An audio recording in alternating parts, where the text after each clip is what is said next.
Jadi masih 94% pekerja formal itu belum punya dana pensiun. Apalagi pekerja sektor informal. Jumlahnya itu 70 juta orang.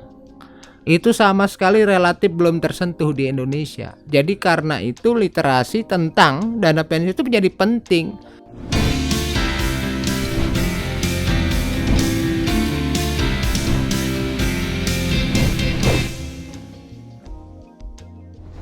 Halo Sobat Bisnis, kita berjumpa lagi di Talks dan di episode kali ini kita akan berbincang tentang dana pensiun.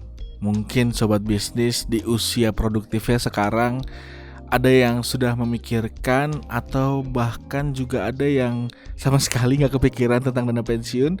Nah, memang seberapa penting dana pensiun ini terutama untuk Sobat Bisnis yang bekerja? Kita akan ngobrol-ngobrol langsung dengan Bapak Syarif Yunus. Beliau adalah Direktur Eksekutif Asosiasi DPLK atau Dana Pensiun Lembaga Keuangan. Halo Pak, apa kabar Pak? Halo, Pak, kabar baik.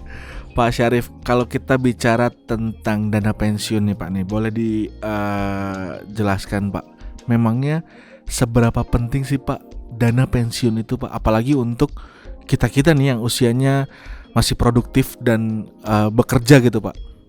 Ya, jadi kalau kita bicara dana pensiun, semua orang sebagai pribadi, apalagi karyawan atau pekerja, sangat-sangat penting. Apa dasarnya? Pertama adalah bahwa kehidupan di hari tua atau masa pensiun itu tidak bisa ada yang menduga. Betul. Ya, kita betul. cukup uang atau tidak. Betul. Karena itu harus dipersiapkan sejak dini. Yang kedua, minimal biaya, ya. Dari waktu ke waktu itu di hari tua kita makin meningkat. Iya. Minimal ngikutin inflasi aja. Iya. Inflasi yang terus begitu harus kita bisa cover tuh, gitu. Yang ketiga juga bahwa orang kalau pakai ukuran di Indonesia pensiun di 55, itu sekarang angka harapan hidup orang Indonesia udah di 72 tahun. Oke. Artinya ada 17 tahun masa kehidupan. Pertanyaannya sederhana. Mau pakai apa membiayai hidup selama 17 tahun itu? Jadi sangat penting kita untuk mempersiapkan dana pensiun. Bicara soal tadi Bapak bilang ada waktu masa 17 tahun di usia 55 sampai ke sekitar 70 lah ya Pak, 60 sampai 70 tahun. Ini agak mengejutkan saya juga nih Pak nih. Memangnya sudah sejauh mana Pak literasi tentang dana pensiun ini, terutama untuk generasi muda sekarang Pak? Apakah bisa dibilang kita ini masih, kalau saya sih merasa masih kayak belum sadar nih Pak nih kalau pentingnya dana pensiun itu, karena tadi kita ngobrol-ngobrol juga nih Sobat Bisnis ketika off air gitu ya, ternyata cukup penting dan ada banyak hal yang harus dipikirkan juga nih nanti ketika pensiun. Itu untuk literasinya sendiri sejauh mana sih Pak? Ya, karena itulah saya mengajak sekarang anak-anak muda, kaum milenial ya, untuk mulai mempersiapkan lah dana pensiun. Berapapun besarannya, mau 100.000, 300.000, 500.000 satu bulan, mulailah. Kenapa? Tingkat literasi dana pensiun di Indonesia itu masih sangat rendah. Ya, kita punya total 57 juta pekerja formal, itu hanya 6% saja yang sudah punya program pensiun. Punya program pensiun itu bukan berarti sejahtera di masa pensiun. Kan bicara soal cukup atau enggak cukup gitu ya. Tapi yang sudah mulai mendanakan saja, mulai nabung untuk hari tua itu cuma 6%. Jadi masih 94% pekerja formal itu belum punya dana pensiun. Apalagi pekerja sektor informal. Jumlahnya itu 70 juta orang. Itu sama sekali relatif belum tersentuh di Indonesia. Jadi karena itu literasi tentang dana pensiun itu menjadi penting. Maka saya mengajak kaum muda, milenial, pekerja ya dimanapun, mulailah sekarang memikirkan dana pensiun supaya jangan sampai kita itu istilahnya merana di hari tua. Gitu kira-kira. Kalau tadi Bapak bicara tentang jumlah pekerja baik di sektor formal atau informal yang bekerja dan punya ataupun tidak punya Pak, memang idealnya berapa persen sih Pak untuk menyisihkan dari penghasilan untuk dana pensiun sendiri Pak dari masing-masing, baik itu yang bekerja di sektor formal ataupun informal Pak? Jadi kita tinggal lihat acuan. Pertama, kalau berapa persen ideal itu misalnya bicara dari berapa besar jumlah ya yang mau kita capai pada saat kita pensiun. Saya ambil contoh, pekerja dengan 10 juta rupiah gaji terakhir, maka saat dia pensiun itu menurut replacement ratio butuh sekitar 7-8 juta per month. Artinya 70% atau 80% dari gaji terakhir. Itu replacement ratio acuannya. Besaran jumlah uang yang kita butuhkan pada saat pensiun ya. Kedua, sekarang berapa persen yang kita mau cadangkan? Kan gitu ya. Kalau kita gaji 10 juta dengan acuan yang tadi, menurut saya kita mau menyadangkan 5% aja, misalnya 500.000, itu sudah cukup bagus.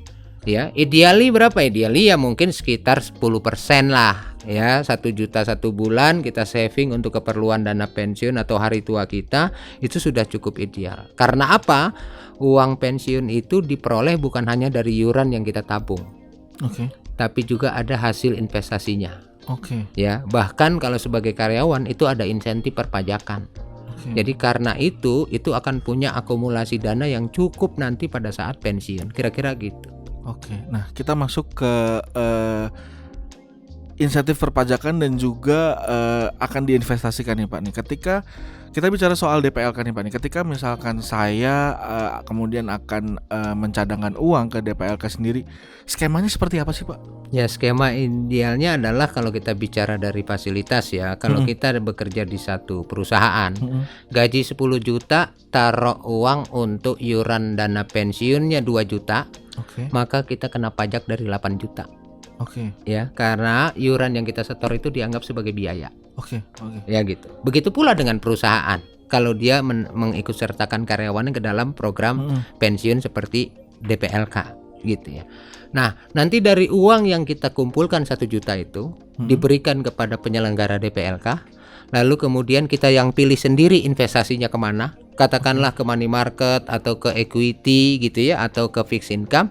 Selama puluhan tahun itu kita danakan. Ya, kita saving. Sampai dengan acuannya adalah pada saat usia pensiun tiba. Kalau kita 30 tahun mulai jadi peserta dana pensiun, lalu pensiun kita di umur 55, maka ada masa kepesertaan selama 25 tahun. Nah, itu iuran yang kita setor, ada hasil investasinya, pada saatnya nanti di usia 55 kita tinggal menerima namanya manfaat pensiun itu. Yang orang sebutnya itu uang pensiun lah. Berarti secara tidak langsung bisa dibilang dana pensiun ini bisa dilakukan baik oleh perusahaan ataupun pekerja mandiri Pak untuk mengikuti program di DPLK itu sendiri. Betul. Jadi pekerja mandiri sebagai seorang pekerja atau karyawan silakan memiliki dana pensiun dan pilih yang ada di pasaran. Tapi kalau dari sudut perusahaan itu menjadi lebih baik. Ya, karena satu kan bisa diakomodir melalui payroll system, kan. Yang kedua juga di situ bisa juga mendapatkan fasilitas perpajakannya tadi, ya kan. Kemudian juga yang ketiga buat perusahaan itu menjadi bagian dari pemenuhan kewajiban imbalan pasca kerja. Perusahaan pasti akan membayarkan yang namanya uang pesangon. Baik itu karena karyawannya meninggal dunia, karyawannya pensiun, atau karyawannya di PHK suatu saat. Ya, itu semua harus dibayarkan oleh si pihak perusahaan. Dari mana uangnya? Lebih baik didanakan dulu melalui dana pensiun. Berarti mungkin ini juga salah satu edukasi juga ya buat para pengusaha, karena ketika memiliki usaha, memiliki pekerja juga harus dipikirkan tuh gimana cara membayarnya nanti ketika pekerjanya pensiun atau meninggal dunia, atau ada hal-hal yang harus mengeluarkan uang dengan nominal yang tidak sedikit ya Pak ya. Betul banget. Nah, ketika kita bicara tentang DPLK nih Pak nih, kita bicara tentang nabung untuk masa pensiun. Bisa dikatakan sama nggak sih Pak ketika kita menyisihkan untuk tabungan kita sendiri? Maksudnya kita punya tabungan nih, kita nyimpen uang sendiri sampai masa pensiun nanti dengan kita nabung di DPLK tuh Pak. Karena sejauh ini kalau untuk generasi muda sendiri lebih memilih untuk ya udah nabung sendiri aja gitu. Banyak yang belum tahu tentang program masa pensiun ini, Pak? Ya, jadi sebenarnya kalau kita bicara menabung itu tergantung pada tujuan keuangan kita apa, Oke. ya kan? Kalau tujuan keuangannya adalah kita punya duit banyak hari ini, bisa dipakai buat traveling, bisa dipakai buat gaya hidup, bisa dipakai buat konsumtif, silakan nabungnya di bank, Oke. ya kan? Kalau kita misalnya katakanlah mau punya katakanlah harta yang bisa dijual sesuatu saat, silakan nabungnya di emas misalnya, ya kan? Tapi kalau tujuan nabung itu adalah untuk hari tua, masa pensiun, bukan pada saat kita sedang bekerja, maka itu yang paling benar adalah dana pensiun lembaga keuangan, DPLK. Tidak ada lagi produk lain, ya. Termasuk saya tidak merekomendasi asuransi, ya kan gitu. Karena apa? Kalau butuh proteksi pergilah ke asuransi, kan gitu. Nah, hebatnya di DPLK adalah kita bisa mencairkan dana itu manakala tercapai usia pensiun. Oke. Jadi DPLK itu bukan hanya nabung, tapi manfaatnya bisa diambil kalau sudah mencapai usia pensiun. Usia pensiun itu berapa? Ya, Indonesia ini paling cepat katakanlah 55 tahun rata-rata ya normalnya gitu ya. Ada yang 56, ada yang 58, bahkan sekarang ASN juga ada di sekitar 58 60 gitu ya. Nah, itu semua sesuai dengan usianya pada saatnya nanti diambil. Di produk yang lain yang tadi dibilang nabung sendiri dan sebagainya, siapa yang bisa kontrol bahwa duitnya masih ada atau enggak? Ya, begitu dia punya kebutuhan darurat, tarik semua uangnya. Iya, betul. Ya kan? Besok terima lagi dari hasil apa, baru dia nabungin lagi. Itulah yang membuat menjadi berbeda ya, tergantung tujuan keuangannya apa. Kalau buat masa pensiun, mau sejahtera di hari tua, DPLK.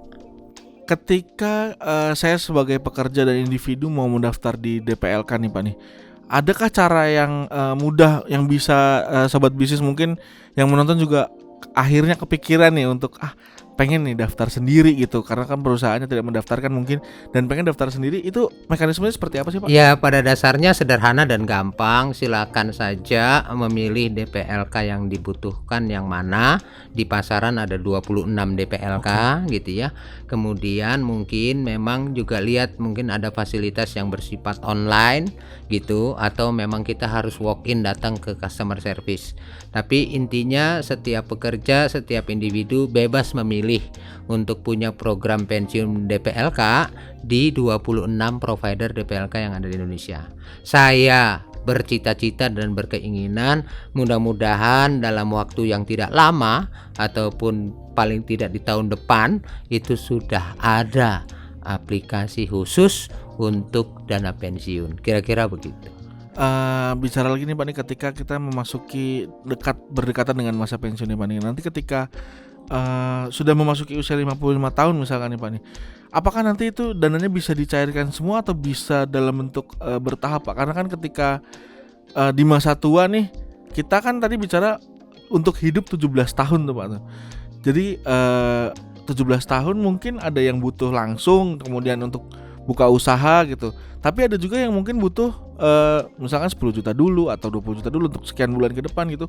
Apakah bisa dibuat secara bertahap gitu, Pak? Jadi sekarang ada 3 aturan ya, ada 3 regulasi, semuanya ada aturannya. Yang pertama adalah kalau dia katakanlah nilai manfaat pensiunnya di atas 625 juta. Ya, satu orang karyawan, maka itu manfaat pensiunnya 20%-nya dia berupa lamsam uang tunai, sisanya 80% dibayarkan bulanan. Kalau di atas 625 juta ya. Kalau di bawah itu artinya adalah 100% lamsam. Ya kan? Itu opsi 1. Opsi yang kedua adalah di peraturan juga di POJK itu ada yang namanya manfaat pensiun berkala. Jadi seperti Mas bisa memilih antara 10 sampai dengan 15 tahun. Gitu ya. Misalnya dipilih 10 tahun, berapa punya uangnya, misalnya 800 juta, maka dia dibagilah menjadi selama 10 tahun, kira-kira begitu gampangnya. Ya, berarti kalau pensiun 55 dibayarinnya sampai umur 65 lah kira-kira. Itu tetap dibayarkan bulanan. Oleh siapa? Oleh pihak DPLK yang bersangkutan. Ya gitu. Baru nanti juga ada yang ketiga, karena DPLK itu kan program sukarela. Yang wajibnya kan ada yang di pemerintah. Ya, baik di JHT maupun di jaminan pensiun, ya kan? Betul. Kalau sudah punya program itu, ya berdasarkan regulasi sekarang, itu boleh diambil lamsam semua. Jadi mau digunakan untuk keperluan usaha kah, bikin kontrakan kah, atau sebagainya, boleh-boleh saja. Oke. Berarti mengikuti skema dari regulasi yang ada juga ya, Pak, Iya, ya? betul. Oke. Nah, mungkin Pak Syarif juga bisa kasih edukasi nih ke sobat bisnis, karena tadi Bapak mengatakan ada sekitar 26 DPLK di Ya. Indonesia.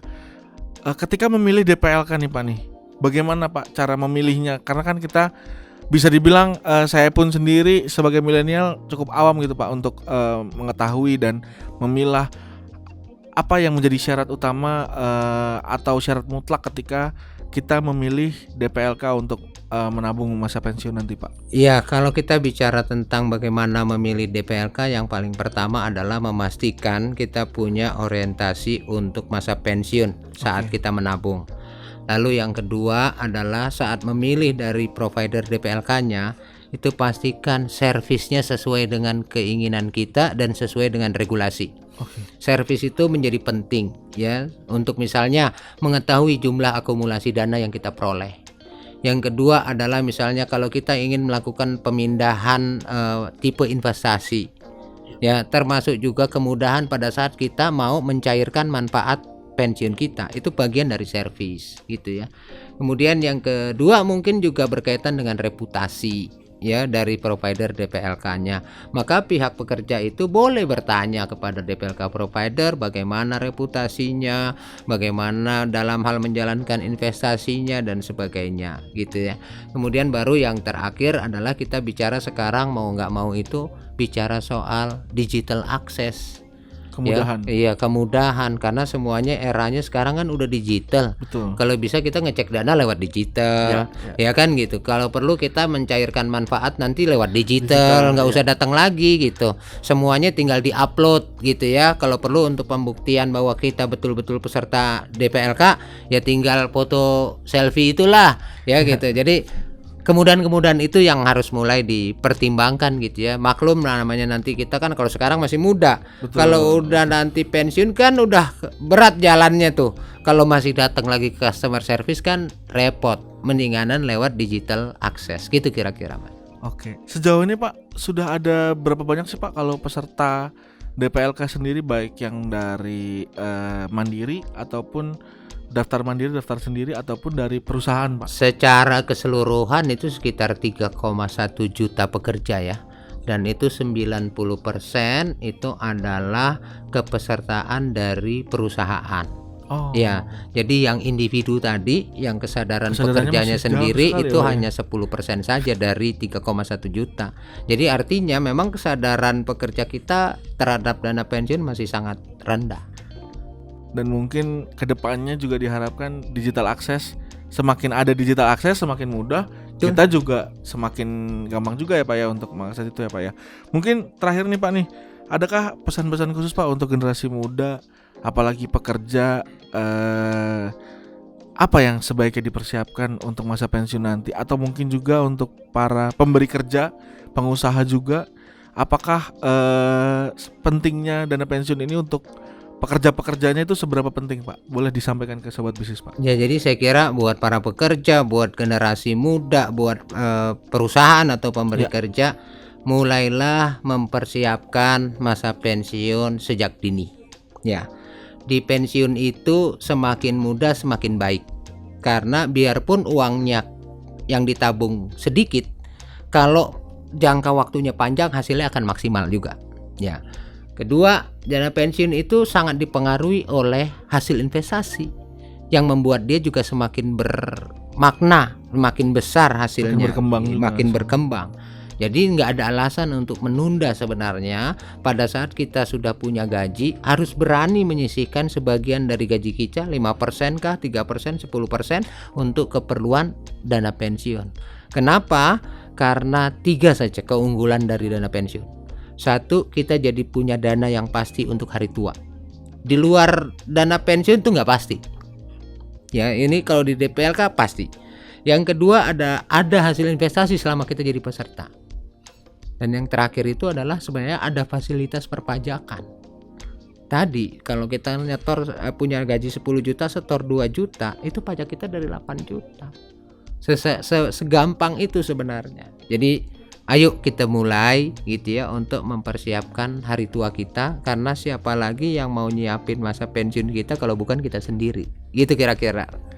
Oke, terima kasih banyak Pak untuk ngobrol-ngobrolnya. Semoga bisa mencerahkan sobat bisnis dan juga jadi ide baru nih untuk sobat bisnis yang mungkin selama ini bekerja tapi lupa untuk mempersiapkan masa pensiunnya. Jadi semoga kedepannya setelah nonton program ini jadi ingin mencoba untuk daftar DPLK. Silakan dicoba, tadi tipsnya udah diberikan, dan semoga juga bisa jadi inspirasi baru nih untuk baik para pengusaha ataupun para pekerja juga untuk mempersiapkan masa pensiunnya. Terima kasih sekali lagi Pak untuk ngobrol-ngobrolnya. Terima kasih. Sampai jumpa di episode berikutnya.